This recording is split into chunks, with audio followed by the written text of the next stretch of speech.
तो अभी कुछ ही दिनों पहले 12 जुलाई को रिलीज हुआ Captain America Brave New World का official teaser release. And I know कि मैं लेट हूँ, but I am late but great. तो सबसे पहले टीजर के शुरुआत में हमें दिखते हैं अपने नए नए कैप्टन अमेरिका स्टीव रॉजर्स के बाद में सैम विल्सन। फिर दिखता है कि उन्हें जनरल रॉस ने बुलाया है व्हाइट हाउस में उनसे मिलने के लिए। और मैं बता दूं captain America Brave New World में जनरल रॉस का कैरेक्टर को प्ले कर रहे हैं हैरिसन फोर्ड। और भाई एमसीयू में पहले जनरल रॉस का रोल को प्ले करते थे विलियम हर्ट, लेकिन उनकी 2022 में डेथ हो गई, इसलिए हैरिसन फोर्ड को उनका रोल मिला। और हैरिसन फोर्ड ने उनके करियर में बहुत से बड़े बड़े फिल्म्स दिए, जैसे कि इंडियाना जोन्स, ब्लेड रनर। और तुम्हें ये फैक्ट पता नहीं होगा कि मिस्टर फोर्ड के बारे में कि उनकी मूवीज ने अब तक $6 बिलियन का ग्रॉस कलेक्शन किया है पूरे नॉर्थ अमेरिका में, और पूरे वर्ल्ड में टोटली $10 बिलियन का ग्रॉस कलेक्शन किया है। खैर back to teaser, General Ross Sam Wilson से कहते हैं कि हमारे साथ हाथ मिला लो और यूएस के मिलिट्री को ज्वाइन कर लो। और फिर जब जनरल रॉस और सैम विल्सन एक प्रेस कॉन्फ्रेंस में होते हैं, तब जनरल रॉस पे व्हाइट हाउस के अंदर हमला हो जाता है। और हमला कौन करता है?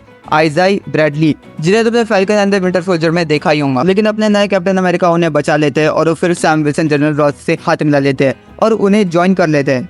और फिर हमें टीजर में द टीजर मूवमेंट डायलॉग सुनने को मिलता है। You may be Captain America, but you're not Steve Rogers. You're right. I'm not.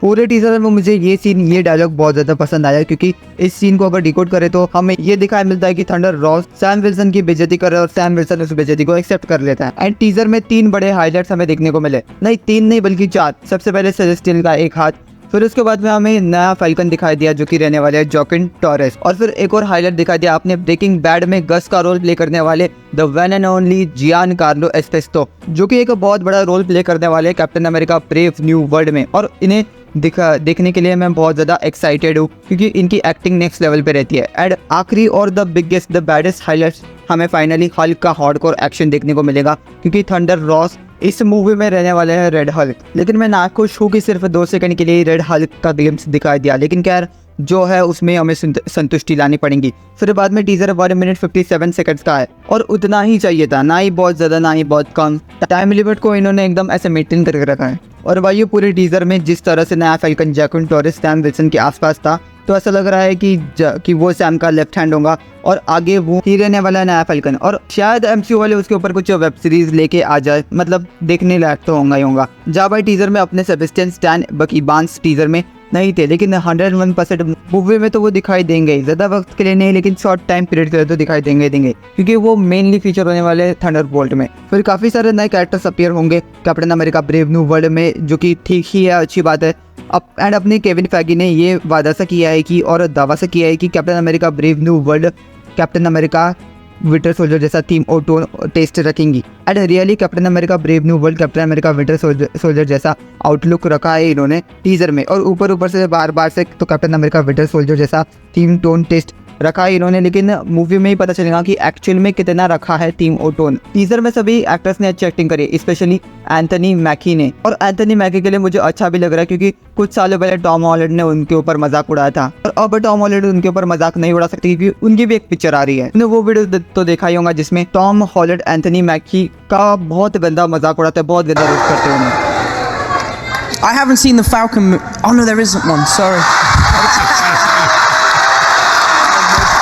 Captain America Brave New World में एंथनी मैकी के अलावा बाकी एक्टर्स ने भी बड़ी एक्टिंग करी है। Harrison Ford, Danny Ramirez, Carl Lumbly, Giancarlo एस्पेस्टो।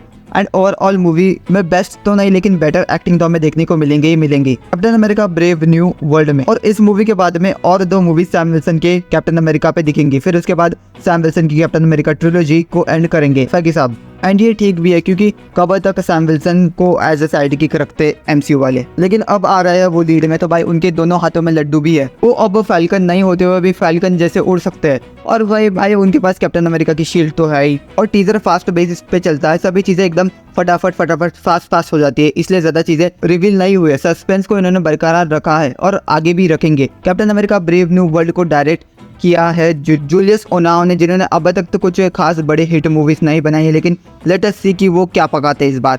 और ये मूवी साउंड तो हो रहा है कि ऐसे कि ये मूवी बढ़िया जाएंगी, क्योंकि मार्वल के लिए कुछ बिग हिट मूवीज अब तक नहीं मिली है, लेकिन इस मूवी के ऊपर एक्सपेक्टेशंस लगाए सकते हैं, होप लगाए सकते हैं कि ये मूवी अच्छी जाएंगी। और भाई फिर 7 महीने बाकी है captain America Brave New world को रिलीज होने में, और captain America Brave New world 14 फरवरी 2025 वैलेंटाइंस डे के दिन रिलीज होंगे, लेकिन सैम विल्सन तो सिंगल है।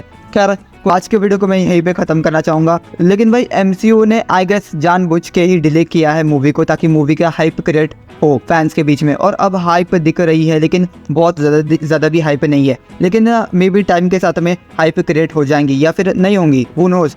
तुम्हारा क्या ओपिनियन है इस बारे में? और चाहे पर नए होंगे तो सबसे मत भूलना, वीडियो पसंद तो लाइक ठोको। तुम्हारा क्या ओपिनियन है कमेंट में बताओ, जितना हो सकता तो शेयर करो। मैं रोहन के RJ मिलूंगा आप लोगों से किसी और एपिसोड में, तब तक के लिए देखते रहिए RJ एक्सप्लेन्स। बाय।